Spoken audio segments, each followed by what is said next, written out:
Bom, então eu gostaria de começar dizendo que é um grande prazer estar aqui hoje com o professor José Manuel Rezende para um encontro muito especial para mim e para a área de pós-graduação em Sociologia da Educação e, obviamente, para as outras áreas interessadas, porque se trata de uma conversa sobre uma questão que é relativamente pouco tratada, eu diria aqui no Brasil, pouco tratada, enfim, que é sobre o tema da justiça, né?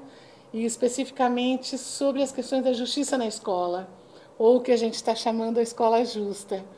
E eu tive o prazer de conhecer o professor José Manuel Rezende lá em Portugal, num colóquio, e foi assim uma alegria, na verdade, conhecer o seu trabalho, sua pesquisa sobre a justiça e sobre a escola justa. E, enfim, é uma grande honra para nós tê-lo aqui hoje.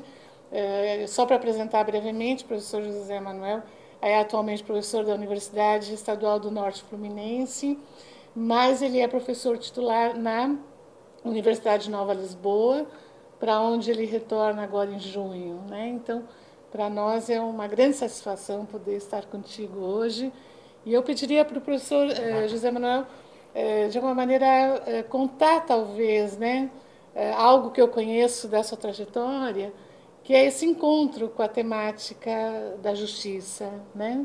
Talvez começar por aí, na verdade, um pouco apresentando esse encontro, né? Muito obrigado pelo convite. É para mim também uma grande honra estar aqui a convite da professora Flávia Schilling, que eu conheci no Porto, num colóquio, e foi um amor à primeira vista, uma vez que temos aqui uma afinidade, além de outras afinidades, uma afinidade muito grande do ponto de vista das nossas preocupações sobre a escola. E é interessante porque quando eu termino o doutorado sobre esta questão da justiça olhada pelos professores num período político de grande convulsão, que foi a ditadura portuguesa, 1926-1974, me interroguei sobre a razão da justiça ter entrado de uma forma absolutamente nua e crua no meu cardápio analítico. E descobri que o facto de eu ter nascido em Moçambique e o facto de eu ter vivido em Moçambique durante 21 anos, sob a tutela da colonização portuguesa, e de ter tido na minha família vários pilares, mas não posso destacar todos, destaco dois. O meu tio bispo, que foi o primeiro bispo da Beira, um grande interlocutor da Igreja Católica que se rebelou contra o colonialismo e que fez várias críticas e teve vários problemas políticos com essas críticas. E do lado da minha família mais próximo, o meu pai, que foi um indivíduo que se engajou fortemente sobre as questões políticas em volta da colonização e das injustiças que a colonização provocou, foram de facto dois pontos essenciais para eu poder compreender por que razão é que o programa da minha pesquisa se centra sobre as questões da justiça. E é interessante porque o programa vai para além da própria escola. Quer dizer, a escola foi um pretexto, mas vai para além da própria escola.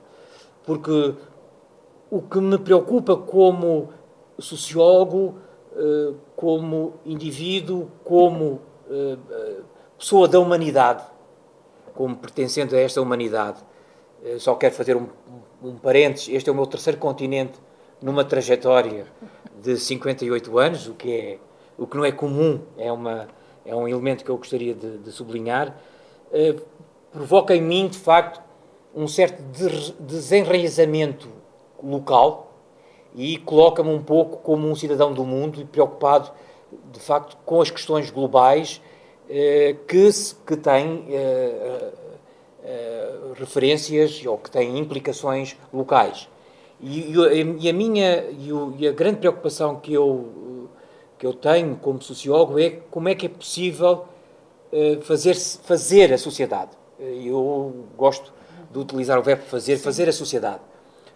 Pessoas tão diferentes, pessoas tão desiguais, como é que é possível a sociedade fazer-se? Como é que é possível nós estabelecermos laços uns com os outros? Como é que nós podemos estabelecer ligações, ligar, desligar, religar?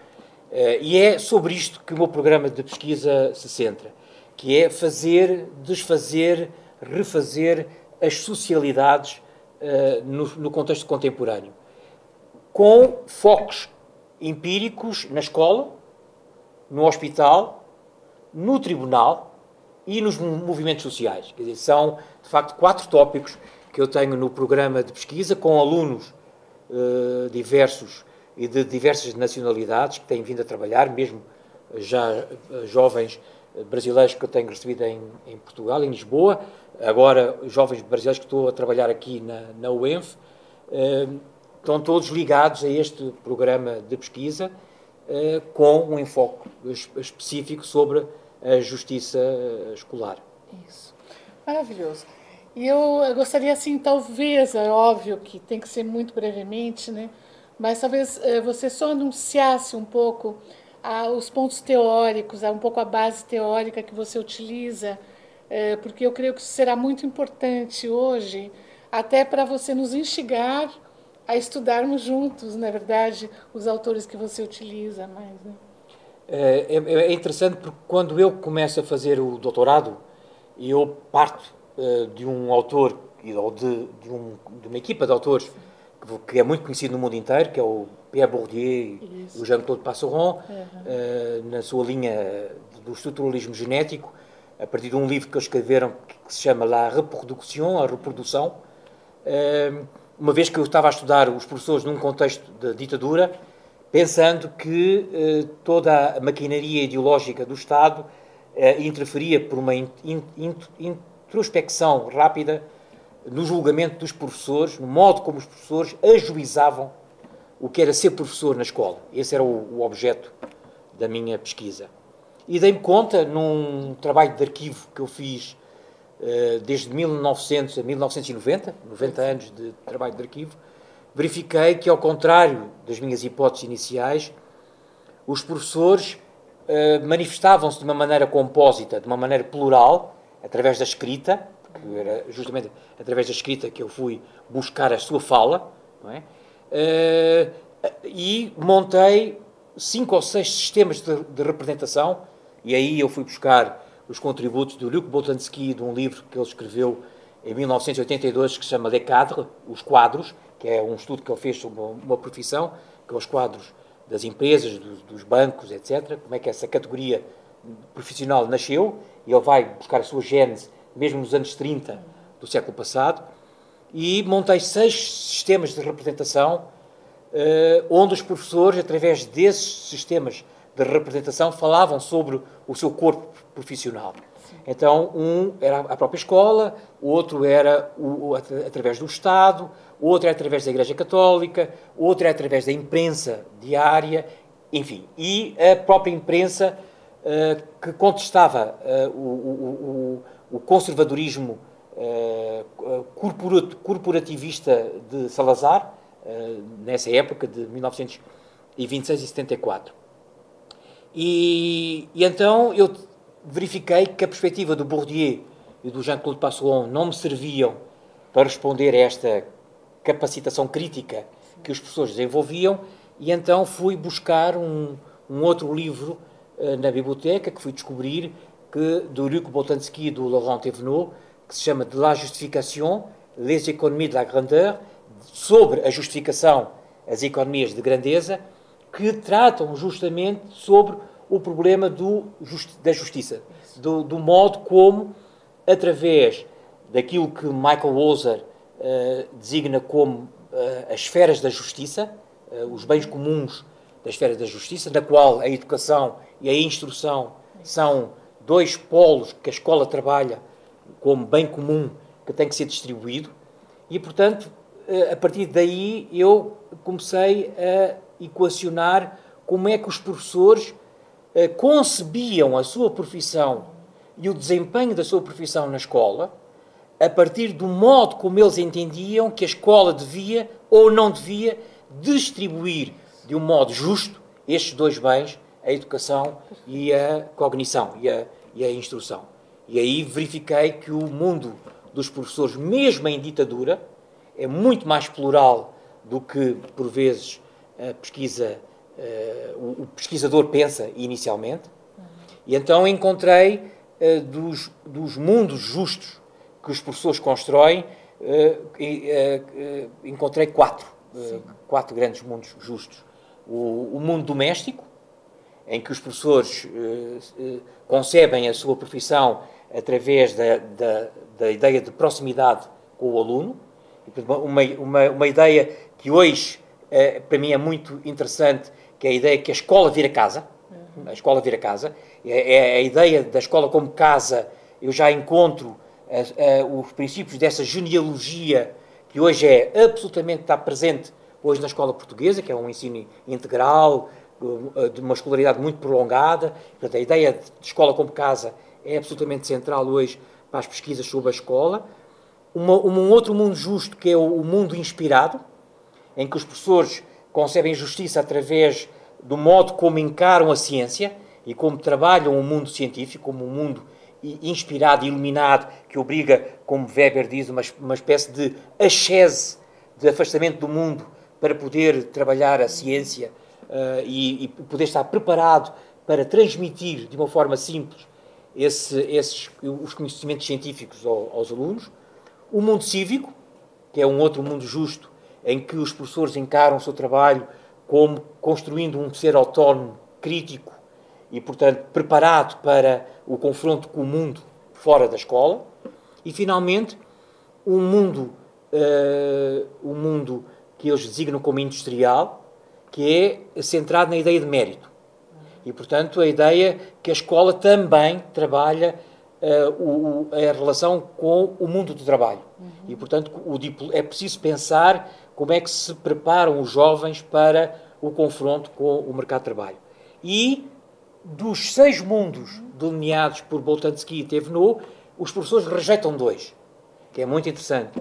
O mundo do renome, do prestígio pessoal, que é muito interessante, que eles consideram que os professores devem funcionar como um coletivo e não como entidades particulares cuja singularidade é projetada pela mídia para fora da profissão, e rejeitam o mundo mercantil, no sentido de que as classificações, as notas não são negociáveis, o seu trabalho não é negociável e, portanto, são 2 mundos justos no sentido de uma concepção de justiça mais ampla que os professores rejeitam e quando eles existem na escola, pode haver professores que se fundamentam através destes 2 mundos, há um trabalho crítico muito grande daqueles que se opõem, pegando justamente, por exemplo, no mundo cívico para criticar o mundo mercantil ou para criticar o mundo do renome, etc. É uma abordagem para nós riquíssima, na verdade, teórica, que é trabalhada aqui mais no próprio departamento de Sociologia da Faculdade de Filosofia, mas ainda ela permanece um pouco lateral na Faculdade de Educação. Daí essa imensa contribuição, esse chamado, na verdade, que o professor traz para a gente reparar, na verdade, e olhar para essas outras possibilidades teóricas, na verdade, em torno da grande discussão sobre a justiça e talvez a tentativa, né, que se faz na escola de produção de uma escola justa. Eu queria chamar a atenção também, eu já tinha comentado com o professor José, que o interesse da fala dele transcende, inclusive, a pós-graduação, enfim, aquele grupo que está mais preocupado com a ideia da justiça nos seus diferentes âmbitos, na verdade. Enfim, a gente terá uma participação do Colégio Arquidiocesano, que é que veio, que também tem essa discussão, da Prefeitura de São Paulo, na verdade, do Instituto Vladimir Herzog, ou seja, de algumas é uma discussão que transcende, né, até a própria questão da escola, afetando, de alguma maneira, outras esferas, na verdade, da sociedade. Bom, eu acho que eu agradeço muitíssimo a tua presença. Com certeza será a primeira de várias, de vários encontros. Ou aqui ou lá, né? Enfim, É atravessar o Atlântico. atravessar o Atlântico, a gente já tem convênio, só para quem se interessa, a Faculdade de Educação tem um convênio específico com a Universidade de Nova Lisboa, né? Vigente, enfim, que pode ser utilizado para intercâmbios e para estágios doutorais ou pós-doutorais. Então, eu creio que é um pouco o início, talvez, um pouco mais formalizado, não? De uma relação que se revelará muito importante para todos nós. Muito obrigada. Obrigado também.